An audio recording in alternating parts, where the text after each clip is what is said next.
મિત્રો આજે જોવા જઈએ તો 11-12 સરકારીની અંદર જે શાળા પસંદગી થઈ રહી છે એ બાબતે જે અપડેટ આવી છે અપડેટ બાબતે આપણે વાતચીત થોડી કરીશું કે સરકારી ઉચ્ચતર માધ્યમિક શિક્ષણ સહાયક ભરતી 2024ના ઉમેદવાર માટે ઓનલાઈન શાળા પસંદગી અંગેની એક સૂચના છે. આજે 15 તારીખે એક સૂચના આવેલી છે.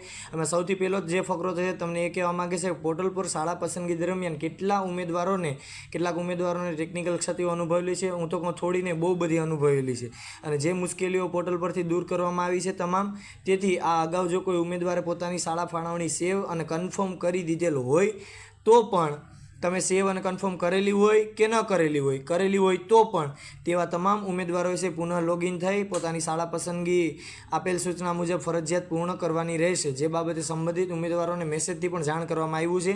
પોર્ટલ ઉપર પણ આ મૂકી દેવામાં આવી છે સૂચના. એટલે ખાસ જે મિત્રોએ ફરીથી નાના મોટી એરર આવતી હતી એ લોકો ફરીથી કરી દેજો. અને વેબસાઇટ આપેલી છે www.gserc.in ત્યાં જવાનું છે. અને નીચે તમને તારીખ આપી દીધી છે કે જે 2 દિવસ વધારી દેવામાં આવ્યા છે. 13, 14 ને 15 હતી એના બદલે તારીખ વધારીને 2 દિવસ કરવામાં આવી છે. એટલે 13થી લઈને 17 તારીખ સુધી રાત્રે 12 વાગ્યા સુધી તમે આ જે શાળા પસંદગી તમે કરી શકો છો. એટલે ખાસ અને નીચેનો ફકરો જે છે એ કામનો છે. ખાસ શું કહેવા માગે છે તમને કે જે મિત્રો માની લો કે સમય મર્યાદામાં છે પોતાની શાળા પસંદગી નથી કરતા તો પાછળથી પોતાનો હક દાવો છે તમે જમાવી નહીં શકો. એટલે જે મિત્રોને કરવાનું હોય છે એ ચોક્કસથી એ રીતે કરી દેજો. અને નીચે તમને આ રીતે આખો ડેમો આપેલો છે. આ કઈ રીતે તમારે સ્કૂલ સિલેક્શન મેનુ પર ક્લિક કરીને ત્યાંથી તમે નોકરી કરતા હોય તો હા ના એ રીતે તમને આપેલું છે. નીચે તમને આ રીતે 3 બોક્સ આપેલા છે. 3 બોક્સમાં માની લો કે તમારે કઈ રીતે સિલેક્ટ કરવું એ છે.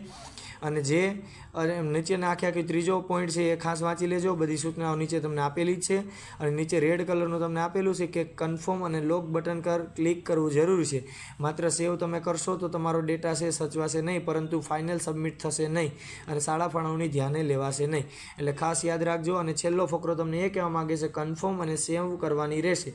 ત્યારબાદ ફેરફાર કરાયેલ કોઈ ડેટા ધ્યાનમાં લેવામાં આવશે નહીં. એટલે જે કંઈ તમે કરો છો એ કન્ફર્મ અને લોક પહેલાં કરી દેજો પાછળથી કશું. અને મિત્રો ફોર્મ ભરતી વખતે તમને નાના મોટી કોઈ એરર જણાય છે તો નીચે તમને છેલ્લા ફકરામાં આપી લીધું છે ટેકનિકલ કે વહીવટી માર્ગદર્શન માટે કચેરી સમય દરમિયાન નીચેના હેલ્પલાઇનમાં તમારે નંબર કરવાનો છે. એમાં વહીવટી કામ માટે કંઈ તમારે નંબર હોય છે તો એનો નંબર તમને આપેલો છે 9327633531. અને ટેકનિકલ ટીમમાં તમારે કંઈ ઇસ્યુ નાના મોટો આવે છે તો 9099971769. તો ટેકનિકલ ટીમના નંબર અને માર્ગદર્શન વહીવટી ટીમના બંને નંબર તમને આપેલા છે મિત્રો. તો ખાસ તમે ફોર્મ ભરો છો તો નિરાતે એક વખત સમજી વિચારીને ભરજો, કંઈ કાચું કપાઈ ન જાય. ધન્યવાદ.